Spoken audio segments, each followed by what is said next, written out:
Welcome to Fashion Reverie Talks. I'm Tiana Ibrahimovic. And I'm Christopher Fraser, filling in for Miss Cicely Daniels. Fashion Reverie takes you from the front lines of fashion to the front row. All of Fashion Reverie Talk segments are based on published content found on fashionreverie.com. So remember, if you want more information on the segments, go to fashionreverie.com. And if you like this episode, don't forget to subscribe and hit the like button of this episode on YouTube. In this episode, we are happy to have emerging streetwear designer Joe Millman of Chamberlin and fashionreverie.com associate editor Sydney Yeager to chat about 2025 ladies' fragrances. Let's start with fashion news. And remember, all of our news segments are based on the fashion news alerts found on fashionreverie.com. So, fashion news. Balmain has a new creative director, and after Olivier left, this post has been quickly filled. So, Antonin Tron has been appointed the new creative director of Balmain, and he comes to this position after having founded Outline, with which he won first collection prize in 2018, and he has been pretty well recognized. So he attended the Royal Academy of Fine Arts, and he began his career designing menswear at Louis Vuitton, and before moving on to Givenchy and Balenciaga. So quite a good resume. And he shared that he's deeply honored to join Balmain and grateful to Mr. Rashid and Mattel for entrusting him with this extraordinary Maison. So we will see what he brings to this iconic brand and what his new approach to design will be. I think everyone is excited to see his first collection in March next year for the fall of 2026. So I think a lot of us have been used to Olivier's style. So let's see what Antonin brings as a change. Yeah, I'm really curious to see how this is going to look, Tiana, because Olivier Rousteing was Balmain. He brought the brand so much into this century. True. But I think it was more that he wanted to do something else. So let's... been there 15 years, but honey, let's see who's even shopping, because by the looks of it, guys, if you were hoping for great Black Friday deals, also in our fashion news alerts, don't get your hopes up. Brands are cutting back on their Black Friday discounts due to Donald Trump's tariffs, because they're already losing money from the increase in tariff costs. So they don't think having steep discounts this season is going to make a lot of sense. So if you're hoping for any of those big 70% off sales, think again, because sorry. Thanks, Donald. Well, maybe we'll save some money without shopping for Black Friday. But speaking of our last segment of the news, Skechers has hired Sofia Vergara as a new brand ambassador for the brand. And she's the first Colombian artist to be a brand ambassador for the footwear brand. And she shared that she doesn't do anything she doesn't believe in, and she really believes in Skechers. She's been wearing Skechers for about a year now, and she loves it. I have to say, my mom loves Skechers. She wears them a lot. So I think my mother wears Skechers too. I mean, I guess there is something about the brand that, makes it comfortable. I might have to just listen to our mothers and Sophia and try Skechers out. So I love Sofia Vergara. She always looks great. So there's a good person to take some fashion tips from. I agree. So she will be a front of their global campaign. She will be featured as the brand's new ambassador for the hands-free slip-ins and glide step silhouettes.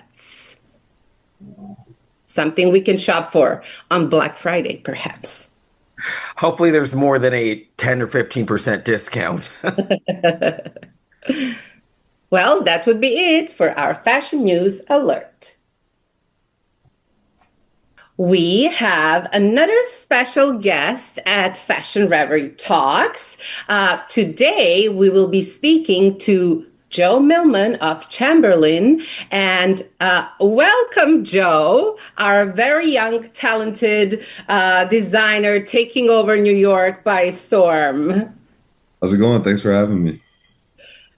It's a pleasure to talk to you about your fashion journey. So tell me a little bit about your brand and how did you start it? Yeah, so I started my brand back when I was a sophomore in college.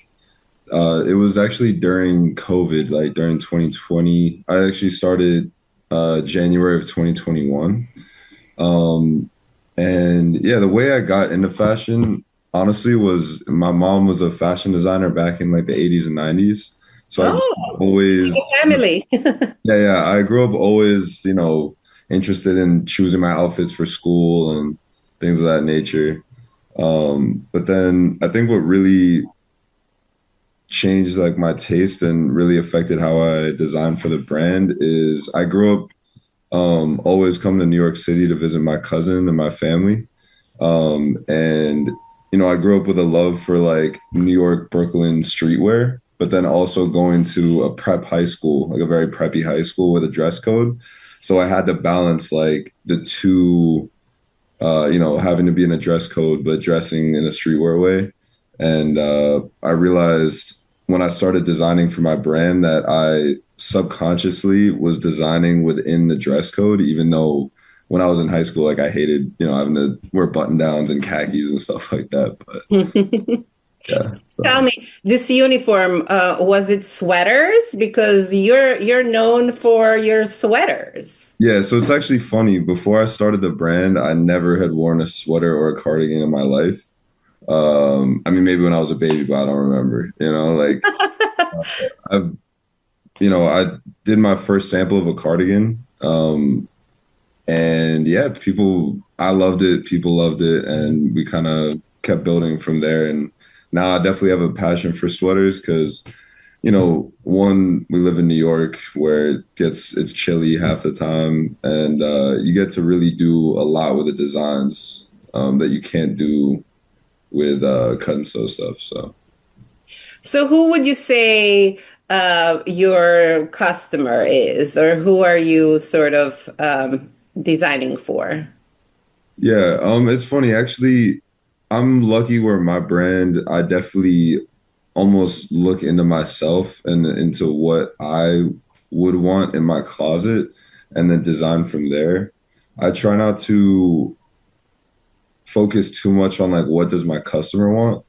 But definitely overall, like I like people who are active, like, they're going to like doing social things, hanging out with friends. And recently I've actually been running into a lot of like customers and people who know the brand, like when I'm out. When I'm going out hanging out with friends, people are like, "Oh, like, are you Joe from Chamberlin?" Or like they're like wearing the products, which is really a really like humbling experience when that happens. So yeah. I had a pleasure of sitting next to you during New York Fashion Week. Do you usually get inspired by watching other trends or just simply by walking the streets of New York? That's a great question. I think with everything, you kind of pick up everything that's going on around you and you kind of create your own version of that. So definitely, seeing what's going on and then seeing like what I like or don't like and then kind of creating my own. But definitely recently I've been getting a lot more into like 70s and 80s fashion. It was definitely, very cool with like the fits, they had everything fitted like cropped and boxy and just a cool vibe. Like I'm shooting all my campaigns now on a camera from the 1970s. to try to, continue that vibe. So yeah. Nice. So you opened your namesake store recently. Congratulations. Thank Um, tell me, where is it? Tell me about the store concept.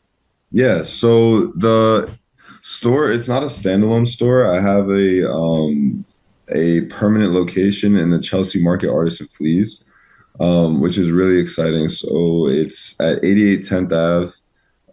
And the concept that I went for, so basically I'm in a marketplace. I have like a double wide booth, so I try to make it my own. And basically the concept was an Ivy League like dorm room, right? Of like the coolest kid on campus from like the 80s. So like we have Wow. we have I went on Facebook Marketplace. I got a bunch of furniture from like the 1800s. So there's a lot of really ornate wood pieces in there. But then we have, a radio from like the 70s and a vintage TV that'll play our logo, animation of our logo. So try to make it, I put down like a fake parquet floor, like wood floor and stuff. So I try to make it a vibe within like a boutique style within the marketplace. So Wow, that's such an experience. I love it that you sort of you're walking into an 1800s living room. yeah, it's cool. And I'm using that as the jump off point to get my namesake store and like to open up my flagship location. Hopefully like, in Nolita or something like that is the goal. But this is definitely, I've been working for this since like my sophomore year of college. So having a permanent location where I can keep all my inventory is awesome. But now, I'm already looking ahead to trying to open, a store hopefully by next year. So that's sort of your next goal, to open a permanent store. And are you going to have any other campaigns, shows we can go to?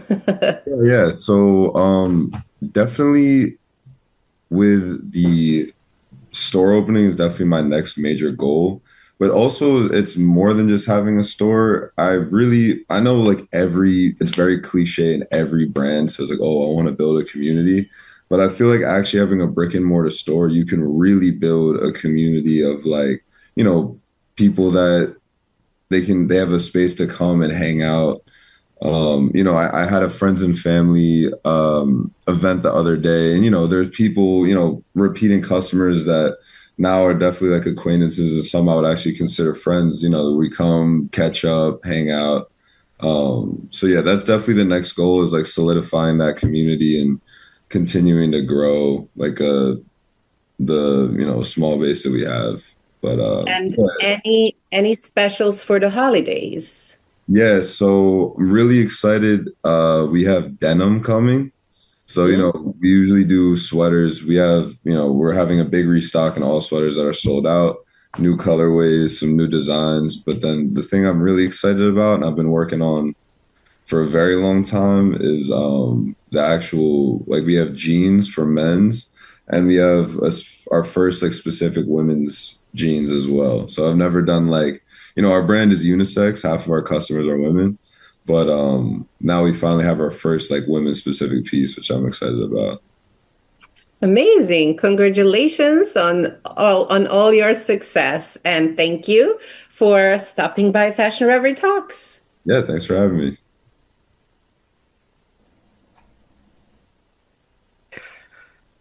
Okay, so you all know among the pillars of my life are you need to shower every day and you should always spray your fragrance on. Today I'm joined by Fashion Reverie Associate Editor Sydney Yeager to discuss some ladies' fragrances for fall 2025. Hi, Sydney. Hi, Chris. How are you doing? I'm doing great, honey. How are you? So, I'm good. so let's talk about your fragrance article. Can you start by telling me about Coupe Eau de Parfum? It's a fragrance that will take us from fall into winter. A nice Yes. transition fragrance. Yes, as you mentioned, this is the perfect transitional fragrance. You're going to get a hint of fall with a few notes of fern, vanilla, and musk in it. But if you're not ready to let go of summer quite yet, you're also going to notice a few more summery notes such as coconut, oak moss, and amber in the perfume. I think summer's a little overrated, and we were just conditioned to like it as children because we had school off. But, I love winter because of fireplaces. And one of your fragrances that you mentioned in your article was Mason Margiela's By the Fireplace. Can you tell us about that one?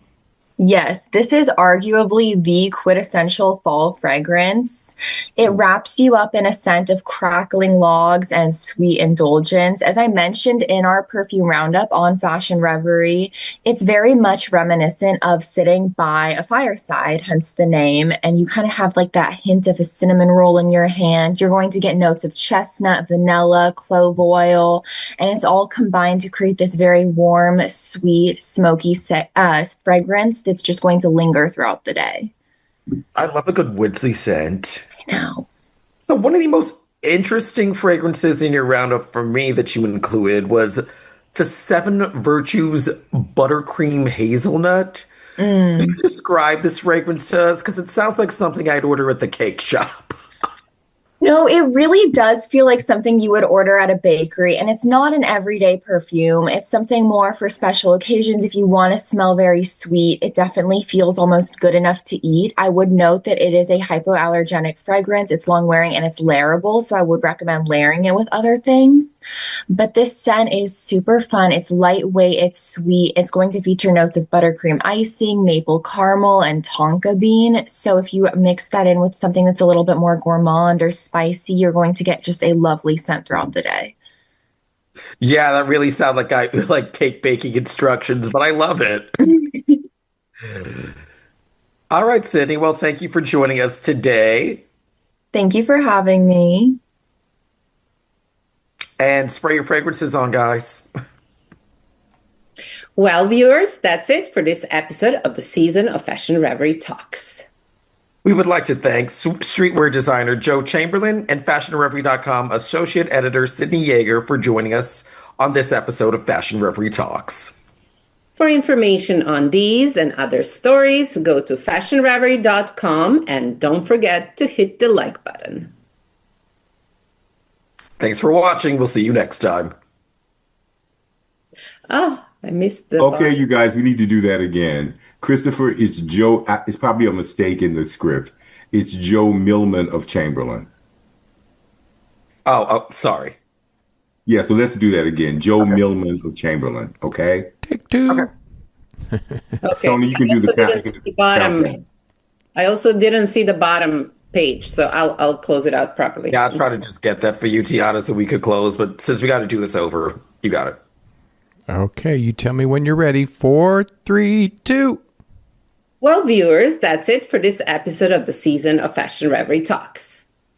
We would like to thank streetwear designer Joe Millman of Chamberlin and FashionReverie.com associate editor Sydney Yeager for appearing on this episode of Fashion Reverie Talks. For information on these and other stories, go to fashionreverie.com. Don't forget to hit the like and subscribe button. Thanks for watching, and we'll see you next time.